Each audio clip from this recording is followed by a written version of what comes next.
ചില പ്രത്യേക പെട്ടെന്ന് വ്രണപ്പെടുന്ന മതക്കാരുണ്ട്. മതത്തിനെ വിമർശിക്കുന്നതെന്നല്ല, അങ്ങനെയാണെങ്കിൽ എനിക്കൊരു കുഴപ്പമില്ല. അവർക്ക് മാത്രം ഓരോ അഡ്ജസ്റ്റ്മെൻറ്റ് ചെയ്യാൻ പറ്റൂല.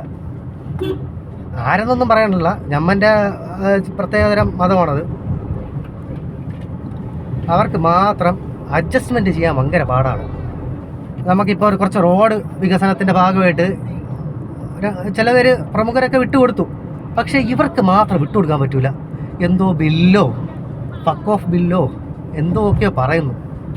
എനിക്ക് അറിഞ്ഞൂടാ, അതിനെക്കുറിച്ച് ആധികാരികമായിട്ട് എനിക്ക് സംസാരിക്കാൻ അറിഞ്ഞുകൂടാ. പിന്നെ നമ്മളൊന്ന് ജനറലി നോക്കിയാലും മനസ്സിലാവും.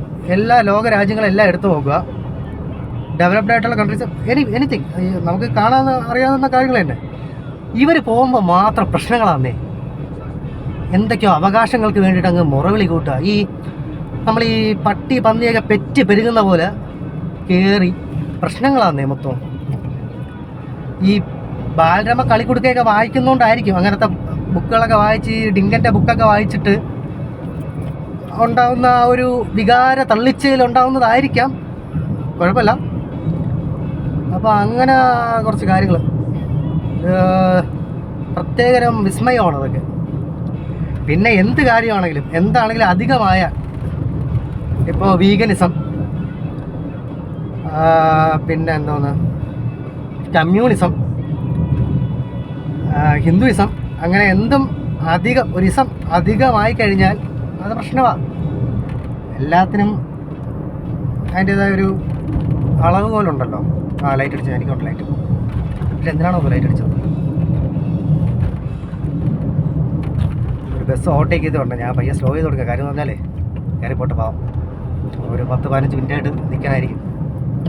സഫാരി പണ്ടത്തെ വണ്ടികൾ തന്നെ കൊള്ളാം. ഇപ്പോൾ ഒരുമാതിരി എല്ലാം ലൈക്ക് LG HD TV പോലെ എല്ലാ വണ്ടികളും ബാറ്ററി ഡപ്പകൾ.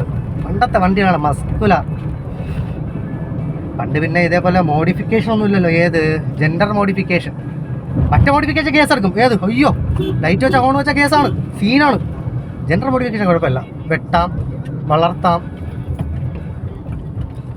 എമർജൻസി ആണോ ഉണ്ടോ അവർ നല്ല അങ്ങോട്ട് മൈലേജ് കിട്ടാനായിരിക്കും ചിലപ്പോൾ ഗിയർ മാറ്റാൻ പഠിച്ചിട്ട്. പക്ഷെ ഇവിടെ നിന്ന് സീനില്ല. ഇവിടെയൊക്കെ മൊത്തം കിട്ടില്ല സൈറ്റാണ്. ഇവിടെ നിന്ന് ഹെൽമെറ്റൊന്നും ഒരു സീനില്ല. ഹെൽമെറ്റൊക്കെ കണ്ടുപിടിച്ചത് ഇവർ അറിഞ്ഞിട്ടില്ല. അത് ഇനി കടൽക്കാറ്റിൻ്റെ മുത്തങ്ങളിൽ കണക്കുന്ന നായര, അവൻ്റെ അമ്മയുടെ വീട്ടിൻ്റെ തൊട്ടടുത്ത നായര, ബ്രാഹ്മിൻസ് പൊടി നായര.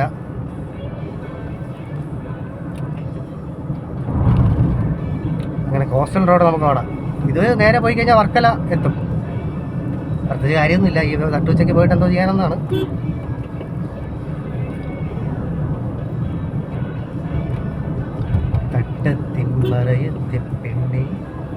അയ്യോ സൈക്കിളിൽ വല്ല കാറ്റടിച്ച് വീണ തീർന്നു.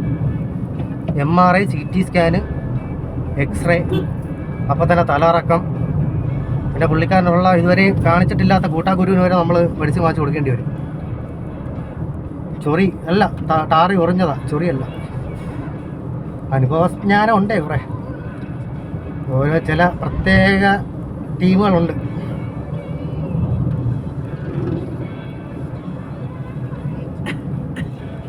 KL07 എറണാകുളം രജിസ്ട്രേഷനാണ്. I20 എൻലൈൻ തന്നെയാണ്. അത് ഗുഡാണ്. പക്ഷേ എനിക്ക് വൈറ്റ് അല്ല, എനിക്ക് ബ്ലാക്ക് മതി. സുസുക്കി വേണ്ട. പപ്പക്കുടം, Hyundai is okay. Always Toyota. ഫോക്സ് വാൻ്റെ പാരൻറ്റിനോട് ഞാൻ നോക്കുന്നില്ല, സർവീസ് ചെയ്യാനുള്ള പൈസ ഇല്ലടേ.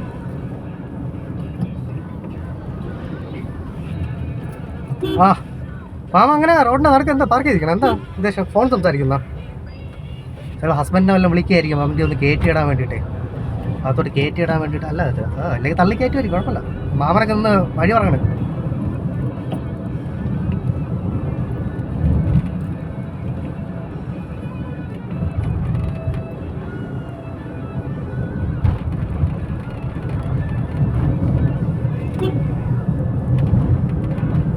I20 is good.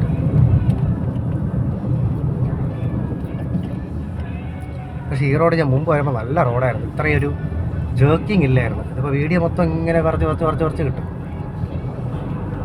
ഉള്ളതൊക്കെ കണ്ടാടിയടേ, വേണമെങ്കിൽ കണ്ടാൽ മതി. ഞങ്ങളതിൻ്റെ പോകും. ഒത്താവാ ലേതാ ചുവന്ന വണ്ടി, ചുവന്ന തൊപ്പിക്കള്ള, ചുവന്ന പെയിൻ്റ് അടിക്കാൻ താല്പര്യമില്ല. ഒരു നീല പെയിൻറ് ഈയിടയ്ക്ക് അടിച്ചതേ ഉള്ളൂ.